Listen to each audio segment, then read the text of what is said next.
G'day, how are ya? Good to have you here. Good to be here. Episode 5. Thank you for joining me. My name is Ben Witkowski, for those who don't know, or Witkowski, if you want to say it properly. But, you know, Australians go with Witkowski. G'day, Witkowski. At my graduation of university, the guy came up to me beforehand, the guy that was reading it out, and he said, "Now, you've got a funny name, don't you, sir?" I mean, it's not that difficult, is it? Witkowski. You just pronounce the T and the K. That's like the only little trick to it.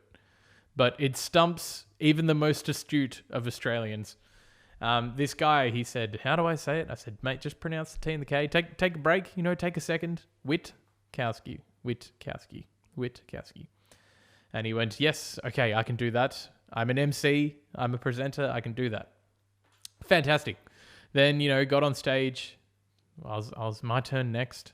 University, graduating, getting a degree. Big moment in life. And he goes, Bachelor of International Tourism, Benjamin Witkowski. Brother, you literally asked me, how hard was it? You wrote it down. I saw you pen it down on a piece of paper. It's not that hard of a name to say. Witkowski. Or Benjamin Witkowski. But, we'll go with Witkowski.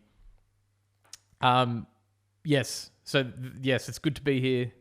How you going? It's always a lovely greeting in Australiana. As I live and breathe. That's a good one. Strike a light. You wouldn't believe it. Look who turned up. Yes, either one you want to use. It's good to be here and getting into episode 5, talking about origins of the phrase, the universal language. And I thought it would be good, before I get very, very super life-fulfilling, as always, towards the end of this podcast, just to talk about origins of things and like how things come to be. I find it a fascinating, complex issue in the world. Like, why are there so many things that like just become the norm? The one that always gets me, and I don't know why I always talk about cows, but okay, who in the world was like, saw a cow, saw it like milk come out of a cow's udder and be like, you know what? Not only do I think that would be delicious, but I actually also think it would have all these health benefits for me, a human person. And then went to proceed to like milk a cow and drink it, and then like spread the word of the gospel of dairy milk around to the world. And so much so to make it now a thing that is like, an industry in the world, dairy industry. That's a really, really bizarre one. I've always wondered, like, how the hell did that? Chicken eggs in general, but chicken eggs is another one. Who saw a chicken? Who was prancing around and saw a chicken lay an egg, which is effectively chicken period, right? That's what it is, I think. So who saw a bit of chicken period and was like, do you know what? I reckon if I scramble that in with a little bit of butter, that it would be absolutely delectable. I reckon if I fried that over easy, sunny side up, that it would be a wonderful way to start the day with some bacon. And then that took off, and now eggs are a thing. And eggs are a huge thing. That's a weird trend. That's a weird normality in life that I don't understand why it's just like so accepted that people don't think, wow, this is super weird. I'm eating something that came out of a chicken's ass. Where does an egg come out of a chicken? No, surely it's not its ass. No. Oh God, can I cut that out? Oh dear. What's another one? Clapping people that clap at the end of a movie, like the movie finishes, just in your regular, suburban cinema complex, and people will clap. Well done. Well done, director. Well done, actors. You did fantastic. Clapping on planes. Clapping when the plane lands. What are you clapping for? You clapping for the fact that we didn't die. That's a weird one. In fact, a lot of plane and airport behavior is very bizarre. Like, people will rush to like get in the boarding line in front of you. It's like you literally have a seat prescribed to you. It'll be okay. We'll be on this journey together. Don't worry. Even like the people that will, because there's always a leeway of time that you have to check in before a certain time. You go through security, and then people go straight to the gate and they sit at the gate. They're like, "Oh, I've got to get on the plane. Got to make sure I'm there for the plane." Yeah, you're there. Even if you're chowing down on a subway or something, you're still only a matter of minutes away from when they call boarding. Plane behavior is very, very weird. Getting off the plane, that's probably the weirdest, isn't it? People will like beeline to get in front of you. Mate, there's a clear system. It's row by row. You wait for the person to get their bags from up top, readjust themselves, and walk out. Don't worry. You barge and rush off the plane, and then we're all waiting for 10 minutes for the bags. Very strange. There's lots of things in life that are so normal now, but just seem a bit bizarre. We had some fan mail. Derek Liddell, he said, "Hey Ben, love the show. Cremating people and putting their ashes in like a vase or something, or an urn, and then just having that on like a mantelpiece in the kitchen. That's weird. That's just a weird, if you step back and think about that, that's super weird. Look at all this collection of china and mirrors and pictures and whatever. And that's just an urn with like my dead mum in there. Very weird. That is very weird. And it seems risky. It seems risky that might break open and then, I don't know, you're dusting and the dusting goes wrong. So origins are an interesting thing because something always has to start somewhere. And then it becomes a part of the normal psyche and conceptual realization of human existence. And in the case of music, or this phrase, the universal language, the audiobook, I went over how this kind of phrase started. And it never started, or it seemed like it was never intended for it to be such a literal phrase. It was kind of romanticized, because these were creative people. These were poets writing. These were book writers. These were philosophers writing about music. And they use this universal language concept in a number of different ways, but never as such a... I don't think they ever intended it for it to become this kind of normalized and analyzed concept. Because a lot of the research that I've done for this series, and I'll go into it in future episodes, the phrase music, or the universal language of music, is being super analyzed and critiqued by the characteristic of being a language. So, people have been analyzing its phonology and its syntax and its the way it conveys sentence structure and all that kind of thing. But I don't think when it started to circulate around publications around the world in the sort of early to mid 1800s that it was ever intended for that use. It was just saying that music is universal. Music is a universal thing. We all know it. We all hear it. We all understand it to an extent. And the very, very first time, or from what I found, the 1826 publication in the Ladies' Monthly Museum by an unknown author, they kind of explored that concept, which I find really interesting, is how every single person, no matter how musically inclined, can interpret music.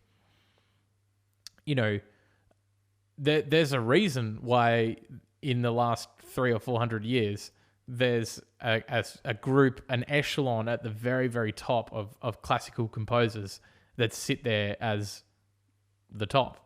Beethoven, Mozart, Bach, just to name a few. Because not everyone can produce things like what they produced.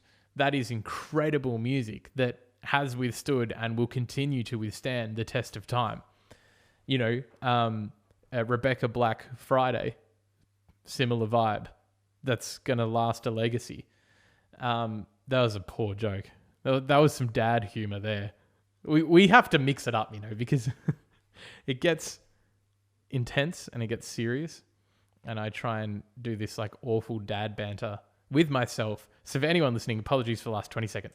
But anyway, so they're the very, very top, those people that can write these amazing compositions, Vivaldi and these 500 concertos and all that kind of thing.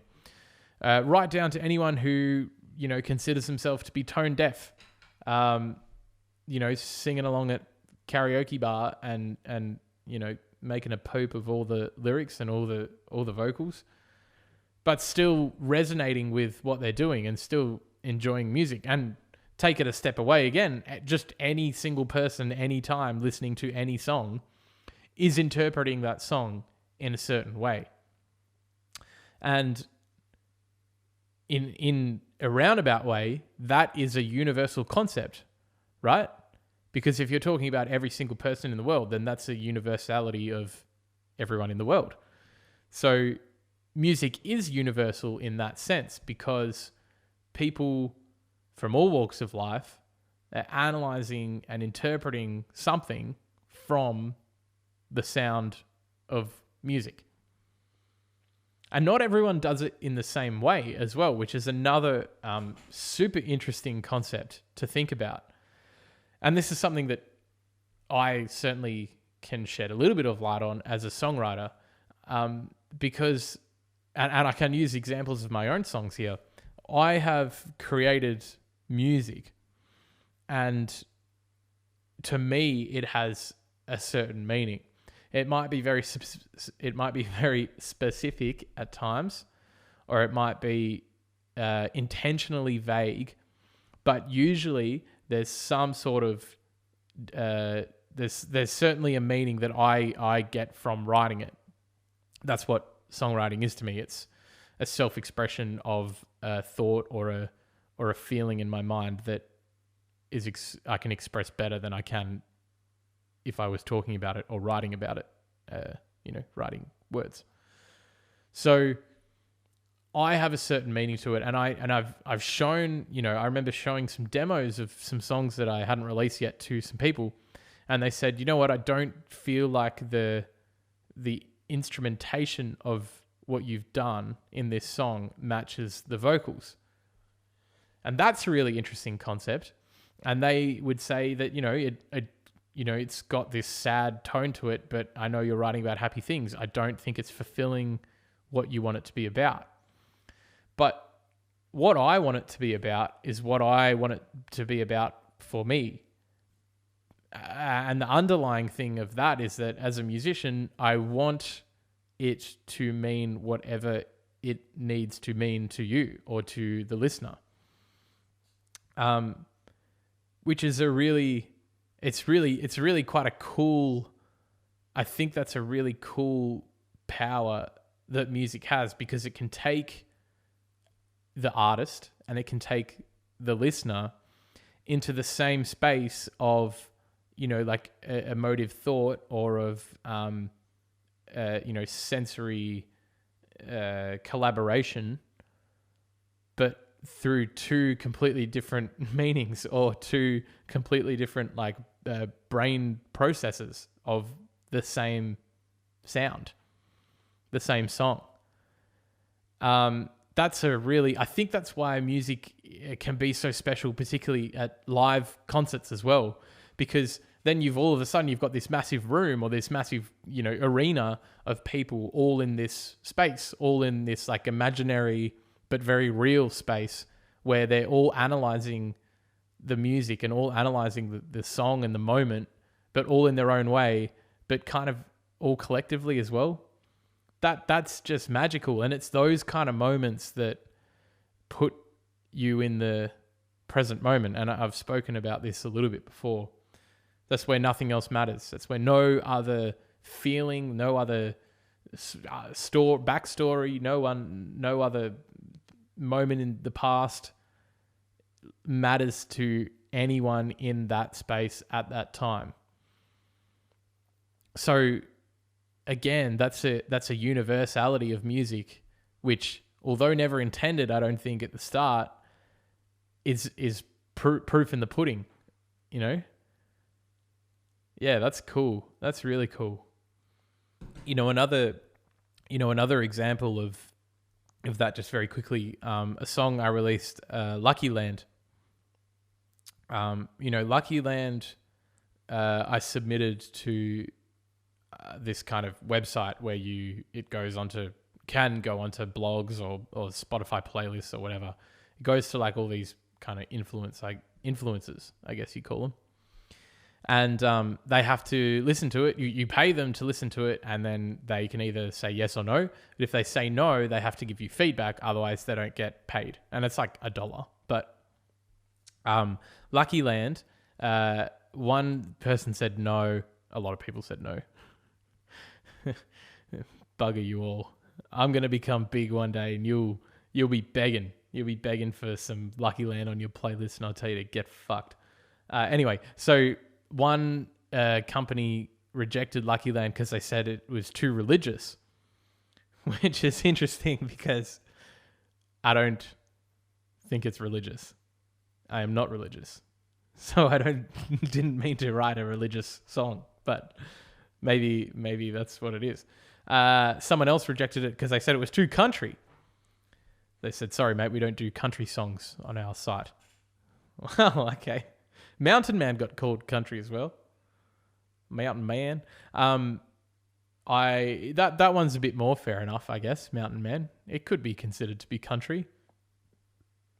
I was driving in the country and I saw this wonderful bumper sticker. This is probably about 2 weeks after I released Mountain Man. I saw this bumper sticker on this absolute hick bogan ute. And it said, I'm a mountain man and I love mountain women. And I thought, oh yeah, okay. maybe their feedback is right. I won't go back into my bumper sticker saga from previous episode. But there you go. So there you go. Even people who are considered, I guess, to be music professionals, or that, listen to thousands of applications for songs to go on their sites all day, still interpret it in very, very different ways. Which is cool, which is awesome. So they should. I don't want to be on your stupid site anyway, dogs. Give me my $1 back.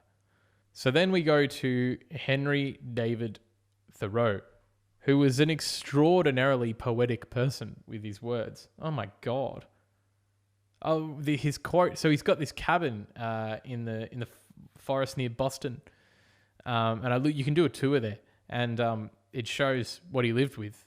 I think it's a replica. Something happened to his actual cabin, but it's kind of right next door. And it's like this old rickety bed, one of those itchy blankets, like a stove and a chair and a desk. That's pretty much it. That's all he lived with. And this quote that he left before he died, and now you can see it when you go on this tour. The quote is, I went to the woods because I wished to live deliberately, to front only the essential facts of life, and see if I could not learn what I had to teach, and not, when I came to die, discover that I had not lived. Wow. I just want, how do you reckon that person interacted with other people in real life? I always get fascinated by that because history seems to be lined and littered with such poetic geniuses. And I just always wonder, what was like just like a normal conversation with you like? You know, at the start of this one, where I was like, you know, as I live and breathe, Robbo, how are you, mate? Oh, you know, another bloody day, another dollar, living the dream. What do you reckon they would have been like with this guy? He rocks up to the pub. Everyone's, you know, pissing hot. Some bloke called Ivan sinking tinnies. He goes, oh, Henry, how are you, mate? Another day in the cabin. How was it? Oh, I was learning about what I can confront in life to profess that if I died, I will have not have lived. Mate, fucking hell, we'll get another bloody VB in you and just shut up and have a good time. Yes, I find that very bizarre. But I am very thankful that this guy lived and said such wonderful things. Because when I was doing this research, I really, really resonated with the nature part of it. You know, he lived in a cabin, which I don't think I could do. I need things to an extent. But he talked about going into nature and feeling that connection. It's really interesting because that theme has recurred a lot in my life. And I know so many people that I have dealt with in life have this same feeling. And, you know, listening right now, you may have this same feeling. That there's some weird, it's like you can't define it, but there's some energy in getting into nature. Like whether it's a recharging energy or whether it's a simplistic energy or whether it's like a pure energy, there's something about people going into a beautiful spot and refueling the essence of, or the true essence of their life, or the essence of their truth even. And so it was really nice hearing all these words from Thoreau. I mean, he was much more eloquent than I am, but, you know, it's got this element of universality to it again, because the universe to us is nature. And when we're in nature, well, let me rephrase that. The only thing that we know about the universe, or that's sort of tangible to us, is Earth, right? You know, a couple of people have been to the moon, some people are going to Mars, but the Earth is all we know physically of the universe. And the universe is infinite, and so it just, you can't grasp the concept of the universe. It doesn't make sense when you think about how it's like infinite space, how it's expanding, like what's it expanding into? Where did it come from? So, you know, some people turn to religion to say that. Some people follow science for that. But either way, there's still implausibilities in how you can actually understand what the world is, or what the universe is, sorry. And so when you're in nature, you know, when you're not surrounded by people, or when you're not surrounded by distractions, and the air is pure, and the colors are pure, and the landscape is rich, they're special moments. And I think music can complement those moments sometimes. They can bring a bit of comfort into those moments, or they can bring a bit of relationship into those moments where, you know, a song that's played at a sunset, or a song that's played at a waterfall or something, can resonate and encapsulate that moment and that feeling and that purity, and become something bigger than just a song. On tour when I was guiding at Uluru, we would go and see sunrise at Uluru, which is a special thing. And after we saw the sunrise, we would go and drive for about 40 minutes to Katajuda. And I would always play, the first song I'd always play, Follow the Sun by Xavier Rudd. That's a magical song. And it's just amazing because it was always a silent bus. Everyone's just experienced this wonder in their own time as well, and in their own way, of sunrise at Uluru. And then sitting there on that bus for that next 4 minutes and listening to Follow the Sun by Xavier Rudd, everything like clicked into place, and you could feel this like purity, this wonderfully real energy in the bus. And that was really special. Really, really special. So I think it's important. I think it's important to go into nature, because the other thing to consider in those moments is that, well, in the world, in our universe, the individual is the center of the universe, right? So you yourself are the center of your universe. So any way that you can connect with what your universe is portraying to you, or what is defining you, is all the most essentially important thing that you can do in life. I think music is at the very, very top. I think nature is also up there as well. And I think they work together. And the combination of the two can reassure the meaning of your life, can reassure the meaning of your universe. So again, I don't know that that's what Thoreau was pretty close to that thought process. But this phrase, that's why I love this phrase so much. Music is the universal language of music. Because you can define the universe in other ways than just the sort of scientific definition of what it is. You can define the universe as your life, because your life is your universe. Your feeling, your emotion is your universe. And at the epicenter of every definition of the universe is music. Because it connects everyone. It connects us to our own emotions. It connects history. It connects every single person that has ever lived and every single person that will live and that is living to something in their universe. So we've done it again. We've gone banterous and then very emotively charged. But that's what I'm trying to do with this series, really. You know, I'm not a professor.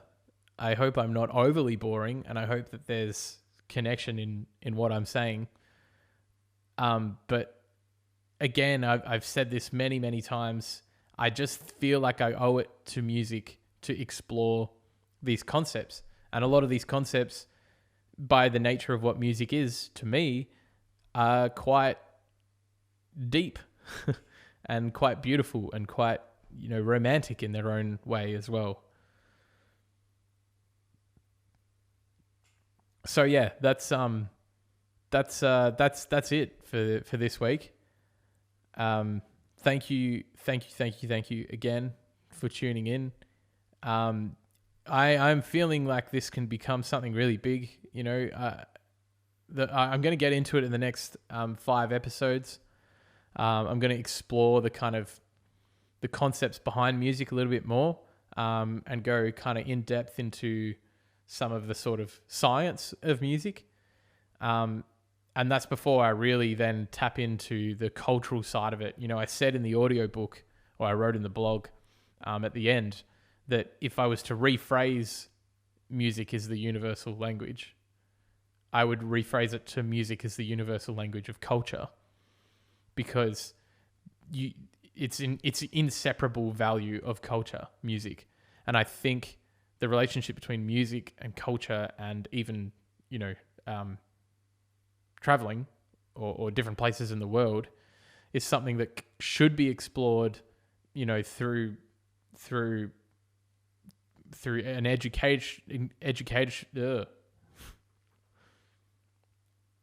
through an educational standpoint, through a documentary standpoint, through a book standpoint. So this is part of something big that I want to release to the world, and I want you to be a part of as well, around the world, as this journey goes on. So if there's anything you want to add to it, if there's anything that you think is important to talk about, if you're from a certain part of the world and you want to talk about some of the sort of local music to you, or some of the cultural music that you feel helps represent your identity, that would be really, really awesome to hear and really, really awesome to share with me. In the meantime, bloody as I live and breathe, have a bloody good one out there. Catch you later, and remember that if you don't think about living and then it comes to dying, then you won't have lived. I don't know. I tried. Hooroo, everyone. See you later.